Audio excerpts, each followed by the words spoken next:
L'écran derrière moi était rempli de calendriers de déploiement et de protocoles de migration de serveurs, mais tout ce que je pouvais entendre était le bourdonnement incessant de mon téléphone.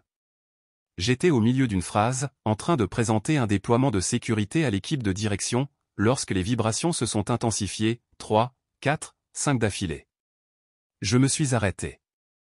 Je n'interromps jamais une présentation, surtout pas une aussi importante, mais quelque chose s'est tordu dans mes entrailles. Je me suis excusé d'un rapide « accordez-moi un instant » et je suis sorti dans le couloir. J'ai déverrouillé mon téléphone et j'ai regardé fixement. Le premier message venait de ma mère, « Tu n'es pas invité. Seren ne veut pas de toi là-bas. » J'ai cligné des yeux, pensant que j'avais mal lu. Le message suivant est arrivé comme sur un signal, il y a eu un changement de plan. Seren pense que tu as fait en sorte que le mariage tourne autour de toi. Les parents de Caleb ont proposé d'aider, mais ils ont demandé une journée sans drame. Mes mains tremblaient. J'ai fait défiler plus bas, s'il te plaît, ne réagis pas de manière excessive. Elle veut juste que cette journée soit parfaite. Nous espérons que tu peux comprendre. Comprendre? Après avoir couvert la compte de la salle, après avoir payé le traiteur, le photographe, les locations ont plus de 98 000 $ de dépenses, chacune transférée depuis mon compte avec le secret espoir que peut-être, juste peut-être, cela nous rapprocherait? Et maintenant? Maintenant, j'étais effacé, nettoyé du jour que j'avais rendu possible. J'ai senti la pression monter derrière mes yeux mais je me suis forcé à rester droite. Mon pouls battait la chamade. J'ai renvoyé un seul mot à ma mère par message, pourquoi? Sa bulle de frappe a clignoté pendant un long moment avant de disparaître complètement. De retour dans la salle de conférence, l'air semblait plus lourd. J'ai repris la télécommande et j'ai terminé la présentation, en pilote automatique total. Personne n'a remarqué le changement, ou peut-être que si, mais personne n'a posé de questions. Ce soir-là, je me suis assise sur mon canapé, les messages toujours ouverts, la mâchoire serrée. Je n'étais pas seulement exclu, j'étais rejeté. Et pour la première fois de ma vie, quelque chose en moi ne s'est pas flétri. Cela a brûlé. Dans notre maison de Rosewood Street, les rôles n'étaient pas assignés, ils se mettaient en place naturellement. Seren avait l'éclat, j'avais le presse-papier. Quand les canalisations ont éclaté pendant un gel hivernal, c'est moi qui ai cherché sur Google des plombiers d'urgence pendant que maman faisait les 100 pas. Quand papa a de nouveau oublié la facture d'électricité, c'est moi qui ai appelé la compagnie d'électricité et arrangé un plan de paiement. J'avais 12 ans. Seren se cherche encore, disait maman chaque fois que je soulignais le déséquilibre. Toi, tu as toujours su quoi faire. J'ai commencé à porter la compétence comme une armure, même quand elle me serrait. Seren flottait à travers l'école sur un nuage de prolongation de dernière minute et de charme. Je restais debout à réécrire des dissertations, à coder par couleur mes cahiers, à construire des systèmes là où il n'y en avait pas. Elle virevoltait aux entraînements de cheerleading, je me portais volontaire pour les foires scientifiques et je remplissais seul les formulaires FAFSA. Au moment où j'ai obtenu mon diplôme en tant que major de promotion, personne n'a été surpris, juste soulagé que je ne les ai pas déçus.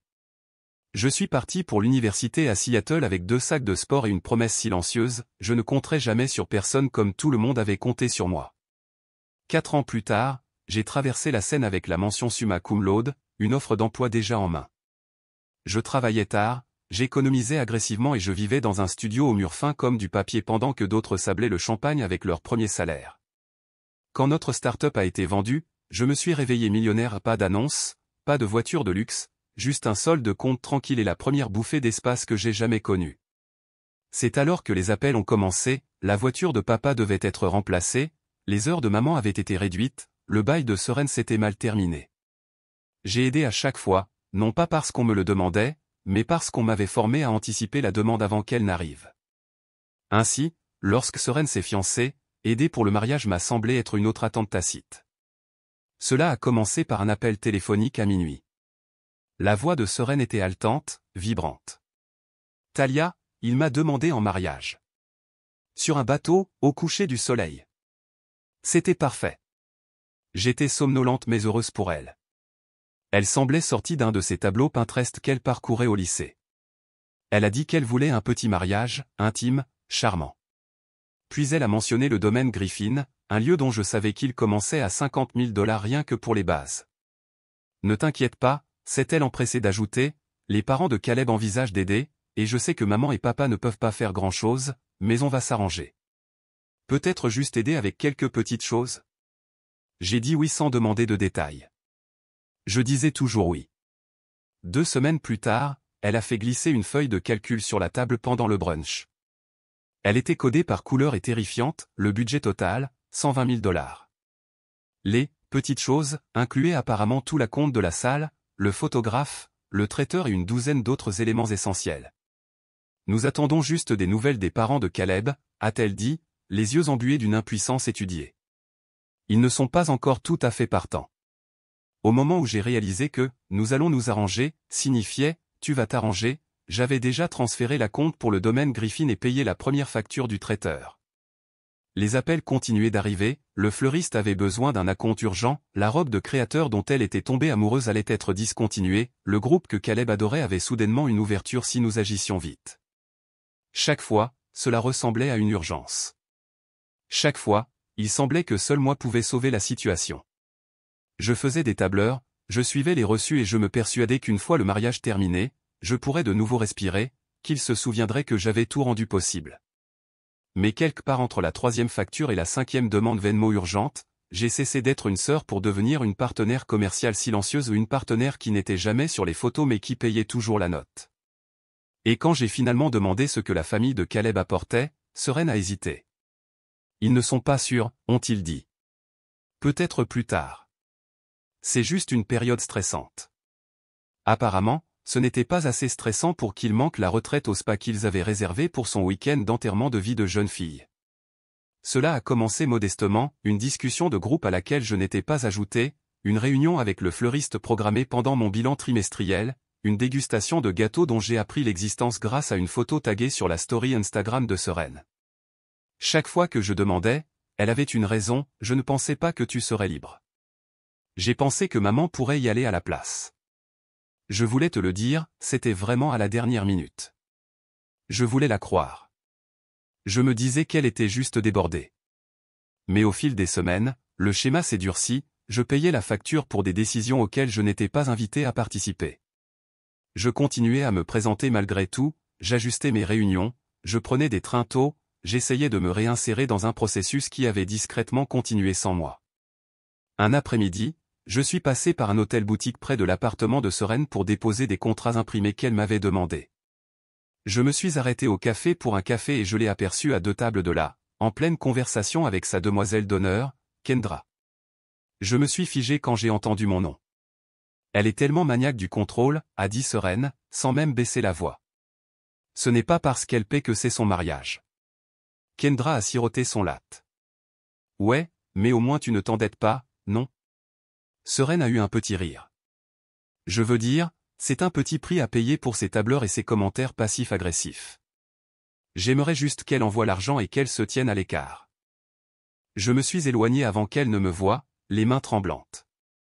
Cette nuit-là, j'ai regardé le budget codé par couleur que j'avais passé des heures à organiser, soudainement incertaine pour qui je l'avais construit.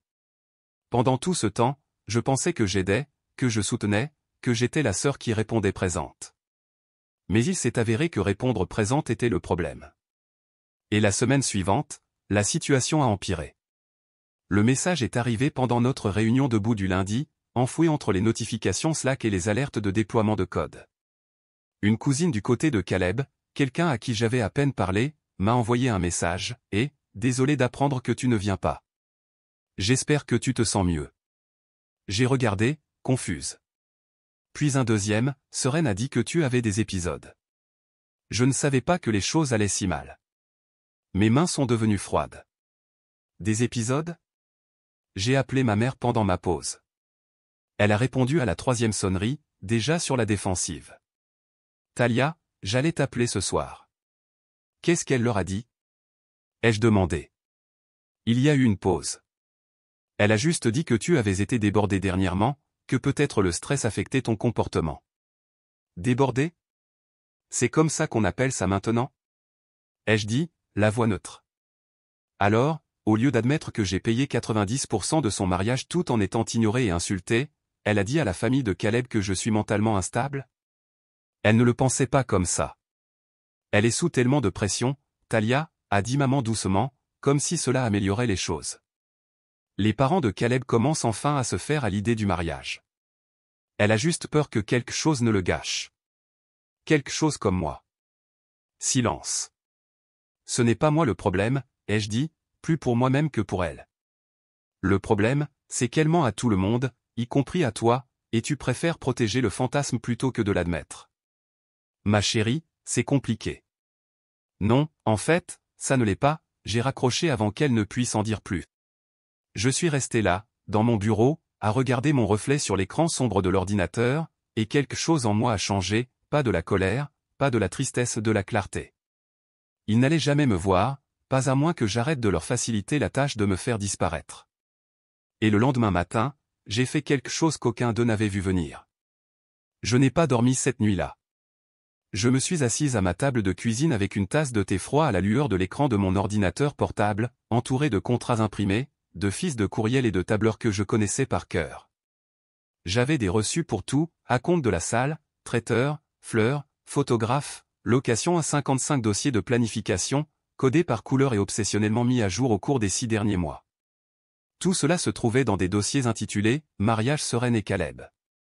J'ai ouvert un nouveau document et j'ai tapé 3 en tête de colonne, paiement en attente, services annulables, non remboursables. J'ai examiné chaque ligne, traquant chaque dollar. Pas de colère, pas de larmes, juste de la clarté, une précision chirurgicale. J'ai commencé par la salle. Le contrat du domaine Griffin comportait une clause de remboursement partiel en cas d'annulation plus de 72 heures à l'avance. J'ai appelé la coordinatrice, Suzanne, une personne avec qui j'avais passé des mois à échanger des courriels.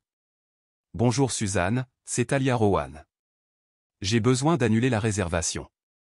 Il y a eu une pause. Oh. Puis-je vous demander pourquoi? Je n'assiste plus au mariage que j'ai payé, et je ne peux plus continuer à le soutenir. À son crédit, elle n'a pas insisté. Elle m'a guidé à travers le processus d'annulation, le remboursement, et a même proposé d'envoyer un relevé à des fins fiscales. Ensuite sont venus le fleuriste, le disque jockey, la société de location, le personnel du bar. Un par un, j'ai annulé tout ce que j'avais mis en branle. La plupart des fournisseurs ont été compréhensifs, quelques-uns étaient déjà au courant. Apparemment, la nouvelle s'était répandue rapidement. Vous n'êtes pas la première, m'a dit le photographe à voix basse, mais vous êtes peut-être la plus courageuse. En début de soirée, j'avais effectué toutes les annulations possibles. J'ai transféré les remboursements partiels sur mon compte d'épargne et je me suis déconnecté. Puis je suis allé dans le dossier de planification partagée, celui auquel tout le monde avait accès mais auquel personne n'avait contribué. J'ai tout téléchargé, sauvegardé, et supprimé du nuage. Disparu, chaque plan de table, chaque devis, chaque tableur. J'ai fermé l'ordinateur portable et j'ai expiré. Je n'avais pas réalisé combien de place tout cela prenait physiquement, mentalement, émotionnellement. Pour la première fois depuis des mois, je me sentais légère. Et puis mon téléphone a sonné. Je n'avais pas besoin de regarder pour savoir que c'était Seren. À la seconde où j'ai répondu, elle était déjà en train de hurler. « Mais qu'est-ce qui ne va pas chez toi ?» La voix de Seren a craqué au téléphone. « La salle vient d'appeler. Les fleuristes ont annulé. Tout s'effondre, et c'est de ta faute. Je n'ai pas bronché. Tu as clairement fait savoir que je n'étais pas la bienvenue. Tu ruines ma vie à cause de ta jalousie. Non, ai-je dit calmement. Je reprends la mienne. Tu voulais un mariage parfait sans moi, maintenant tu n'as ni l'un ni l'autre. Elle a sangloté, puis a raccroché. 5 minutes plus tard, ma mère a appelé. J'ai laissé aller à la messagerie vocale. Puis sont venus mon père et une série de messages que je n'ai pas pris la peine de lire. Je les ai tous bloqués non par colère, par instinct de survie. J'ai ouvert une fenêtre de navigateur et j'ai cherché des chalets sur la côte de Washington, j'en ai trouvé un niché dans les arbres près d'une étendue de plage dont je me souvenais d'un voyage en voiture des années auparavant, pas de Wi-Fi, pas de réseau, juste le silence. Je l'ai réservé pour une semaine, j'ai fait un sac de sport et je suis parti le lendemain matin avant même que la ville ne s'éveille, pas d'annonce, pas d'explication. Le temps qu'il réalise que j'étais parti, j'étais déjà sur le ferry, le vent au visage, le téléphone éteint, regardant le rivage s'estomper derrière moi. Il n'y avait pas de vengeance dans mon cœur, seulement le calme, seulement l'espace. Et tandis que le bateau dérivait vers la péninsule, j'ai senti quelque chose se dénouer dans ma poitrine, un relâchement qui avait mis des années à commencer. Le chalet était plus petit que ce à quoi je m'attendais, une pièce, un poêle à bois et une table de cuisine usée qui est devenu mon sanctuaire. J'avais laissé mon ordinateur portable à la maison, mon téléphone est resté éteint. Le silence n'était pas vide, c'était une sorte de présence que je n'avais pas ressentie depuis des années. Chaque matin, je parcourais des sentiers humides qui sentaient le pin et la mousse. Le deuxième jour, j'ai apporté un journal avec moi, pas le genre que j'avais tenu pour le travail ou la planification, mais des pages blanches, non lignées, où j'écrivais tout ce que je n'avais jamais dit à voix haute. J'ai écrit sur l'anniversaire que Sereine avait manqué, les nuits où j'étais resté debout à régler les impôts de papa, le Noël où j'avais payé les cadeaux de tout le monde et où personne ne l'avait remarqué, le sentiment d'être utile mais jamais chéri, d'être celle sur qui on comptait mais jamais celle qui comptait. Le 5e jour, j'ai trouvé une cascade nichée au bout d'un sentier étroit.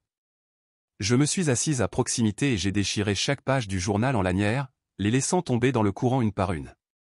Cela semblait enfantin et sacré. Quand j'ai quitté la péninsule, la douleur m'accompagnait, mais elle était différente, plus nette dans sa forme, mais mienne maintenant, selon mes propres termes.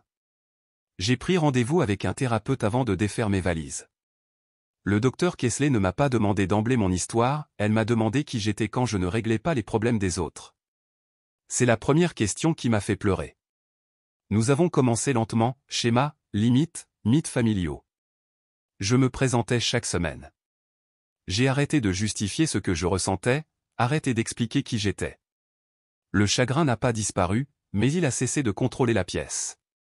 Et quand les vacances sont arrivées, je ne suis pas retourné à Eugène, j'ai fait d'autres plans, les miens.